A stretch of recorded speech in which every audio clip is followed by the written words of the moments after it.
আজকে আমরা যাচ্ছি পদ্মা সেতু ভ্রমণে। আমি খুবই এক্সাইটেড। অ্যান্ড আমি যখন পদ্মা সেতু ভ্রমণে যাচ্ছিলাম তখন যে রাস্তাগুলো পার হয়েছে ওগুলো জাস্ট অসাম ছিল। অ্যান্ড এখানে আমাদের ব্রেক ছিল, এর জন্য ব্রেকে কী খাচ্ছিলাম সেটা তোমাদের সাথে শেয়ার করে ফেললাম। My favourite Kurkure. অ্যান্ড সুন্দর সুন্দর রাস্তা দেখতে দেখতে আমি যাচ্ছিলাম, মানে আমার এত ভালো লাগছিল। পুরো ক্লিয়ার গ্লাস দিয়ে আমি রাস্তাগুলো দেখছিলাম, আর এত সুন্দর সুন্দর ফুল গাছ দেখলে পুরো মনটা ভরে যায়। অ্যান্ড আমরা মা ওই পদ্মা সেতুতে গিয়েছি, সেখান থেকে আবার ফেরিতে উঠেছি। এখন আমরা পদ্মা সেতুতে উঠবো। এইটুকু রাস্তা যেতে যেতে একটা ভাগ হয়ে যায়, তারপরেই পদ্মা সেতু শুরু। আর পদ্মা নদী তো দেখলেই বোঝা যায়। তো সুন্দর রাস্তা, তারপরে এই সড়কগুলো দেখতে দেখতে আমরা পদ্মা সেতুর ওখান দিয়ে ভাগ হয়ে যাচ্ছিলাম। এখন ভাগ হয়ে গেছি, তারপরে পদ্মা নদী দেখার পালা। এটা আমার দেখার অনেক ইচ্ছা ছিল, কারণ আমি সব সেতুই দেখেছি কিন্তু পদ্মা সেতু দেখিনি।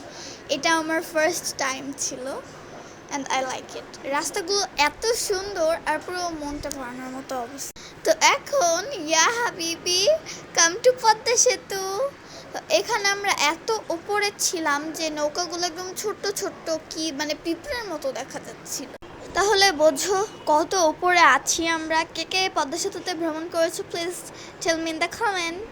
অ্যান্ড এখন আমরা পদ্মা সেতু হয়ে ভাঙ্গার দিকে যাচ্ছি। অ্যান্ড ভাঙ্গার রাস্তাটা এত সুন্দর হয়, আমি জাস্ট দেখে অবাক।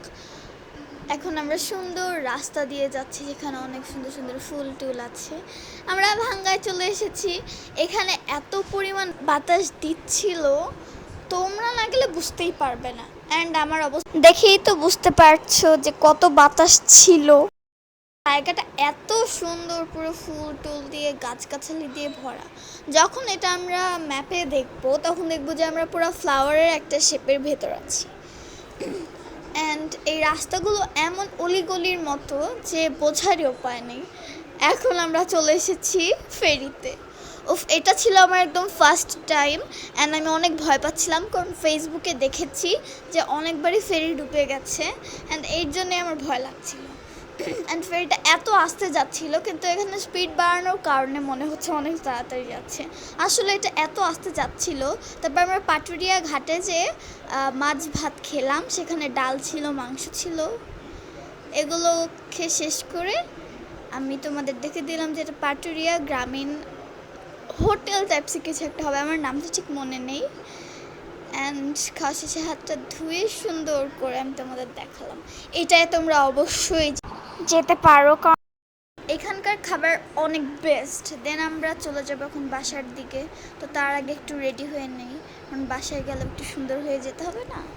দেন আমরা আবার অনেক সুন্দর রাস্তা দিয়ে যাচ্ছিলাম।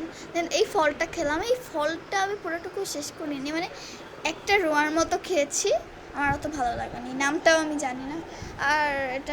আর এই ফলটার নাম আমি ভুলে গেছি। অ্যান্ড এটা রেড কালারটা কে কে ট্রাই করেছো। পর্যন্তই, থ্যাঙ্কস ফর ওয়াচিং, বাই।